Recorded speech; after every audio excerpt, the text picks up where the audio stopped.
할렐루야. 우리 서로 인사하십니다. 사랑합니다. 축복합니다. 우리 한 번 더 인사하겠습니다. 사랑합니다. 축복합니다.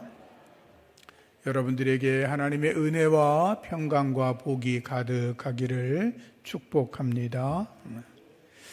다음 주에는 사무총회가 있어서 1부 예배는 없고 2부 예배만 드립니다. 착오 없으시고 다 참석하셔서 사무총회 때 교회 일을 잘 처리해 주시면 고맙겠습니다.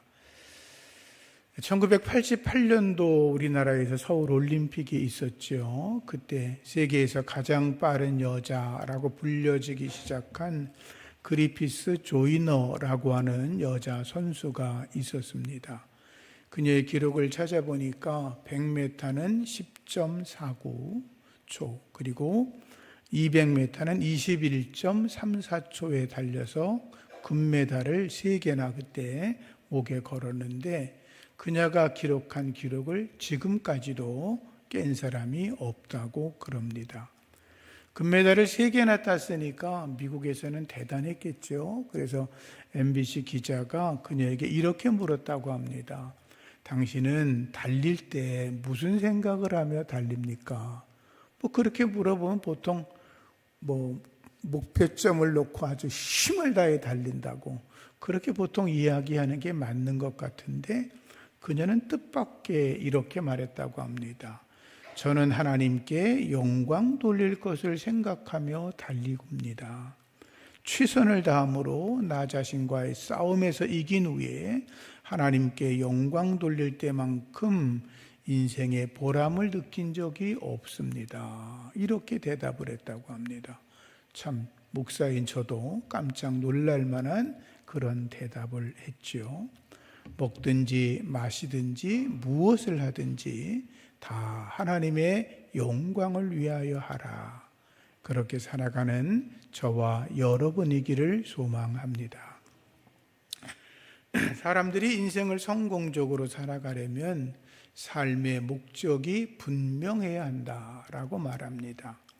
삶의 목적이 분명하지 않으면 아무런 생각 없이 인생을 살아가게 되고, 인생을 허랑방탕하게 보내고 아무 의미 없이 살아가다가 그저 죽게 됩니다.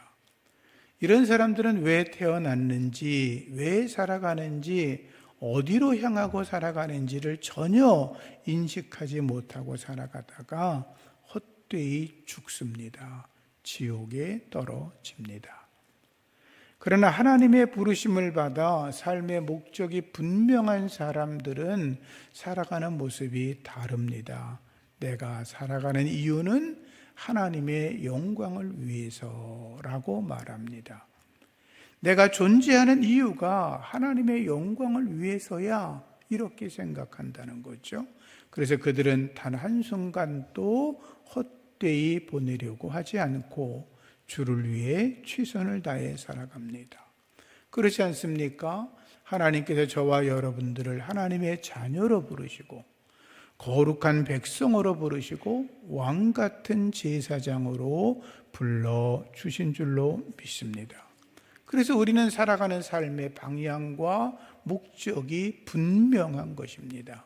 그리고 우리는 영원한 하나님의 나라에 반드시 임할 줄로 믿습니다. 하나님께서 사람을 창조하신 목적이 뭐냐? 이럴 때 5가지를 이야기합니다. 첫 번째, 하나님의 영광을 위해서. 하나님께서 이사야 선지자에게 말씀하십니다.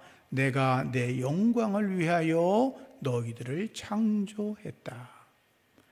내가 너희들 안에서 영광을 받으려고 한다.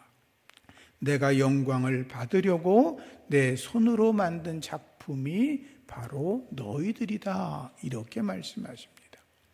하나님은 영광을 받으시려고 우리를 창조하셨고, 하나님은 영광을 받으시려고 저와 여러분들을 구원하셔서 하나님의 자녀 삼아 주셨다라고 하는 것입니다.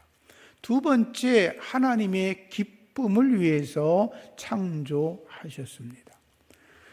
계시록 4장에 보면 하나님이 창조한 피조물들은 하나님을 기쁘시게 하려고 존재한다라고 말씀하고 있습니다. 빌립보 2장 13절에도 너희 안에 행하시는 분은 하나님이시니 그 하나님은 자기의 기쁘신 뜻을 위하여 우리에게 소원을 두고 행하게 하신다라고 말씀하셨습니다.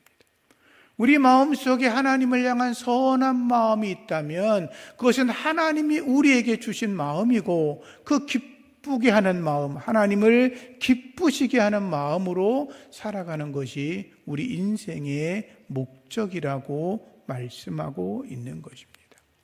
세 번째는 하나님께 경배와 찬양을 드리기 위해서 창조되었다고 말씀합니다.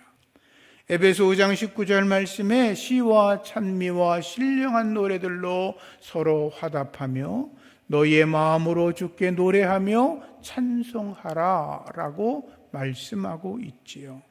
늘 하나님을 찬양하며 영광 올려드리기를 주의 이름으로 부탁을 드립니다. 네 번째, 하나님과 선한 교제를 이루기 위함이라고 했습니다. 죄인인 우리들은 하나님과 교제할 수가 없었습니다. 그러나 예수 그리스도께서 십자가에 달려 죽으심으로 우리는 하나님과 나 사이에 막힌 담이 무너지고 하나님과의 교제를 이루게 되었습니다. 성경은 말합니다.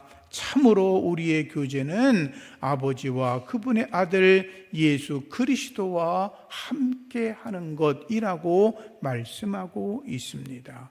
하나님과 선한 교제를 이루어 주 안에서 기쁨을 노래할 수 있기를 축복합니다. 다섯 번째, 하나님이 우리를 창조하신 목적은 하나님의 성품을 담기 위해서라고 말씀합니다. 하나님 말씀하십니다. 내가 거룩하니 너희도 온전하라. 예수님 말씀하십니다. 하늘에 계신 너희 아버지께서 온전하신 것처럼 너희도 온전하라 라고 말씀합니다. 바울이 그래서 그 말씀들을 받아 말합니다. 성령의 열매를 맺으라고. 베드로가 말합니다. 하나님의 성품을 닮으라고 이야기합니다. 우리는 예수 이름으로 구원받은 하나님의 자녀입니다.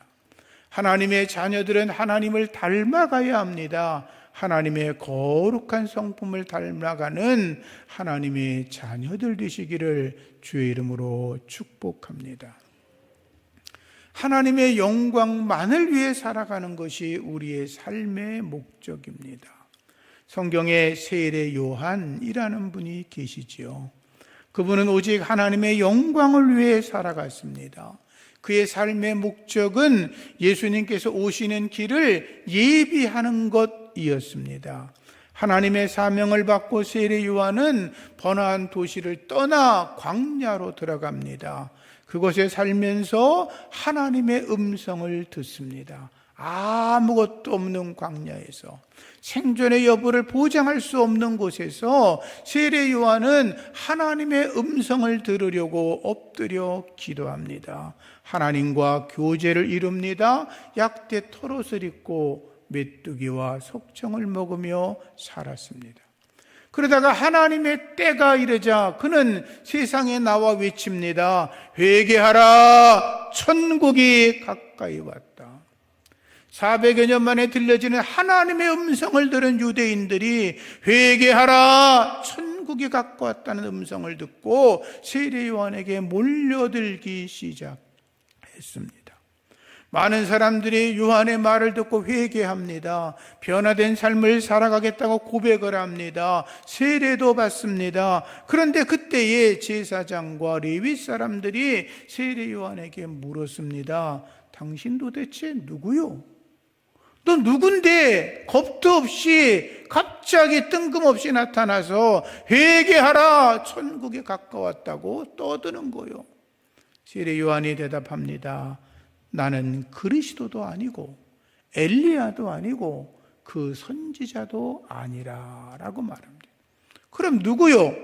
저는 이사야 선지자가 예언한 것처럼 주의 길을 예비하려고 광야에서 외치는 자의 소리라고 대답을 했습니다. 일반적으로 생각하면 어떤 사람이 많은 사람들에게 존경을 받고 추앙을 받고 인기가 높아지면 그러면 영향력이라는 게 생깁니다. 세례 요한이 조금만 마음을 비틀어 먹었으면 많은 사람들이 자기를 따르니까 정치적인 지도자가 될 수도 있고 아니면 종교적인 지도자가 될 수도 있고 더 마음을 나쁘게 먹었으면 그 사람들에게 많은 헌금을 거두어 들여서 배를 부르게 할 수도 있었을 겁니다. 그러나 세례 요한은 철저하게 자기를 드러내지 않았습니다. 사람들 중에는 예수님과 세례 요한을 비교하기도 했고 세례 요한의 제자들도 예수님과 자기의 스승이었던 요한을 비교하였습니다. 그때 세례 요한이 뭐라고 말하는 줄 아십니까? 예수님은 흥해야 되고 나는 망해야 돼 라고 말합니다. 나는 어떤 존재인지 아니? 예수님은 나보다 능력이 더 높고 크신 분인데 나는 그분의 신발끈을 풀기도 감당할 수 없는 존재야 라고 말하며 오직 주님께만 영광을 올려드립니다. 이것이 우리의 삶이 되어야 될 것입니다. 사도행전을 읽다 보면 사도 바울의 이야기가 나옵니다. 루스드라에 전도하러 갔는데 거기에 걷지 못하는 사람이 있었어요. 그런데 바울이 그 사람을 딱 보는데 이상하게 그 사람에게 구원 얻을 만한 믿음이 있는 것이 보여졌어요. 그리고 외칩니다. 예수 이름으로 명하노니 네 발로 일어서라 라고 명령하니까 그 사람이 일어났습니다. 걸어갑니다. 멀쩡한 사람이 되고 말았습니다. 그런데 그것으로 끝난 게 아니라 그 광경을 구경하고 있던 많은 사람들이 갑자기 바나바와 바울에게 몰려들기 시작합니다. 그리고 외칩니다. 우리가 섬기는 신이 사람의 모양으로 돼서 우리에게 오셨다. 그러면서 바나바를 향하여 제우스라고 말하고 바울에게 헤르메스라는 신이라고 이름을 부르기 시작합니다. 제우스는 그리스의 12신 올림푸스 신에서 주신입니다. 최고의 신입니다. 헤르메스는 전령의 신입니다. 그러니까 바나바는 최고의 신이라고 이야기를 한 거고 바울에게는 말을 잘하고 전하니까 전령의 신 헤르메스라고 불렀던 것입니다. 그때 여러분 바나바와 바울이 깜짝 놀랍니다. 사람들 앞에서 옷을 푹 찢어 제낍니다. 그리고 말합니다. 여러분 어떻게 이런 일을 하십니까? 절대로 안 됩니다. 그러던 중에 제사장 제우스를 섬기는 제사장이 소와 화환을 가지고 옵니다. 그들의 머리에 씌워주면서 엎드려 절하며 바울과 바나바를 신이라고 이야기합니다. 바울과 바나바가 받아들일 수가 없죠. 말합니다. 여러분, 우리는 여러분과 똑같은 사람입니다. 제가 여러분들에게 여기서 얀진뱅이를 일으켰다는 것이 대단한 것이 아니라 이것은 내가 한 게 아니고 하나님이 하신 것이고 이 일을 하나님이 보여주시는 것은 여러분들이 헛된 신을 섬기려고 하는 게 아니라 살아있는 하나님 그분을 섬기라고 이런 일이 일어난 거라고 이야기를 합니다. 똑같은 얘기지만 여기서도 바울과 바나바가 마음을 조금 다르게 먹었다면 사람들이 자기를 향하여 신이라고 막 부르는데 조금 흥분해서 거기서 꿀꺽하고 받아들였다면 바울과 바나바는 세상적으로 말하면 평생 고생할 일이 없었을 겁니다. 전도하러 다니면서 굶고 잠을 자지 못하고 매 맞고 죽을 고비 넘기고 그런 일이 없었을 겁니다. 그들은 호의호식하고 떵떵거리며 살아가고 많은 사람들을 거느리며 세상적으로 잘 먹고 잘 살 수가 있었을 겁니다. 그러나 그들은 하나님 앞에서 그렇게 할 수가 없었습니다. 하나님께 영광을 돌리라고, 하나님을 예배하라고 그렇게 그들은 이야기합니다. 바울이 이렇게 말하지 않습니까? 우리가 살아도 주를 위해 살고 죽어도 주를 위해 죽나니 그러므로 사나 죽으나 우리가 누구의 것? 주의 것이라고 하였습니다. 우리는 주님의 것입니다. 주님의 영광을 위해 살아가시기를 주님의 이름으로 부탁을 드립니다. 오늘 설교 제목이 오직 하나님께 영광입니다. 이 오직 하나님께 영광이라는 말은 종교개혁의 5번째 표제입니다. 17세기에 영국에서 왕권 신수설을 주장하던 찰스 1세와 의회 간에 내란이 있었습니다. 왕권 신수설이라고 하는 건 왕은 신이 내리는 거다 이렇게 주장하는 겁니다. 찰스 1세는 자기는 신이 자기에게 하나님이 내게 왕이 되는 권세를 주었으니 너희들 까불지 말고 내 말 들어 이렇게 강압적으로 한 거죠. 근데 의회 사람들은 또 그러지 않을 거 아니겠어요? 그래서 그 부딪힘이 심했는데 그때 이제 이런 문제가 종교적으로도 문제가 돼서 그래서 영국과 스코틀랜드에 있는 150여 명의 아주 훌륭한 목사님들과 신학자들이 모여서 5년 동안 회의를 열었는데 그것이 웨스터민스터 성당에서 모였다 그래서 웨스터민스터 신앙 고백이 만들어지게 되었습니다.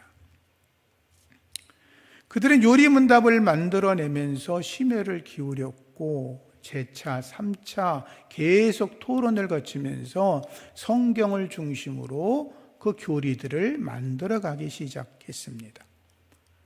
모든 회의의 시작과 마침을 기도로 시작하고 기도로 마쳤고 어떤 결과를 내지 못할 때는 하나님께 지혜를 구하며 금식하고 기도했다고 합니다. 그러다가 하나님이 어떤 분인가? 이런 질문이 나왔습니다.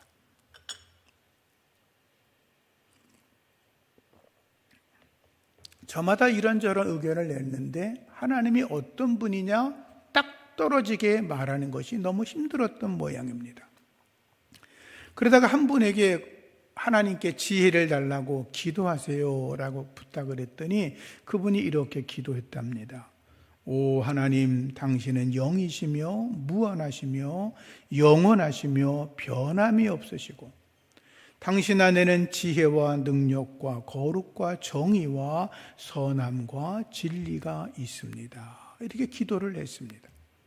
그러자 거기에 모였던 모든 분들이 할렐루야, 그게 바로 하나님이시다 라고 해서 하나님에 대한 정의를 만들었다는 그런 이야기가 있습니다.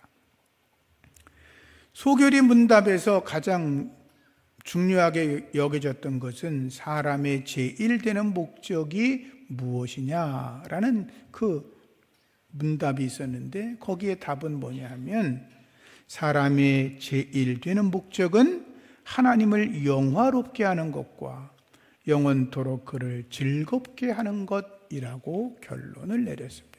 이 말씀은 오늘 우리가 읽은 말씀, 그런즉 너희가 먹든지 마시든지 무엇을 하든지 다 하나님의 영광을 위해 하라. 그 말씀을 중심으로 만들어진 요리문답이었습니다. 하나님께 영광이 되기를 주의 이름으로 축복합니다. 우리들이 일반적으로 사람들이 이야기합니다. 내 인생의 주인공은 나야, 나. 이렇게 말합니다. 내 인생은 내가 중요하기 때문에 하나님은 나랑 상관이 없어. 이렇게 살아가는 분들도 있습니다. 그러나 하나님을 진실되게 믿는 사람들은 내 인생의 주인공은 내가 아니라 하나님이셔 라고 말합니다. 여러분들의 고백이 그렇게 되기를 부탁드립니다. 우리는 하나님의 자녀입니다. 빛의 자녀입니다. 하나님의 자녀는 하나님의 자녀답게 살아가야 합니다. 성경을 보면 노아가 하나님을 위하여 제단을 쌓았다라고 기록됩니다. 아브라함이 약속의 땅에 이르러서 여호와 하나님을 위하여 제단을 쌓았다라고 되어 있습니다. 헤브론으로 이사한 뒤에도 여호와 하나님을 위하여 제단을 쌓았다라고 되어 있습니다. 모세가 하나님의 명령을 받아 성막을 짓습니다. 하나님을 위하여라고 되어 있습니다. 여호수아가 이스라엘 하나님 여호와를 위하여 에발산에다 단을 쌓습니다. 그때도 여호와를 위하여라고 되어 있습니다. 기드온, 다윗, 솔로몬, 엘리야, 그 외 모든 하나님의 사람들은 하나님을 위하여 제단을 쌓고 예배합니다. 스룹바벨 성전을 다시 쌓아 올릴 때도 하나님을 위하여라고 되어 있고, 이스라엘 백성들이 절기를 지킬 때에도 여호와를 위하여라고 되어 있습니다. 우리도 오늘 하나님을 예배하고 있습니다. 여러분 중에 혹 그런 분이 없기를 바라지만, 오늘 내가 나를 위해서 내가 복을 받으려고 예배하러 나왔어 라고 생각했다면 조금 생각을 바꾸셔서 내가 하나님의 영광을 위하여 예배하고 있어 라고 고백하시면서 하나님께 집중하고 그분께 영광을 올려드리면 하나님께서 여러분들에게 은혜와 평강과 복을 더하실 줄로 믿습니다. 오직 하나님께 영광. 예수님께서 말씀하시죠. 너희의 빛을 사람들에게 비추게 하여 그들로 너희 착한 행실을 보고 하늘에 계신 아버지께 영광을 돌리게 하라.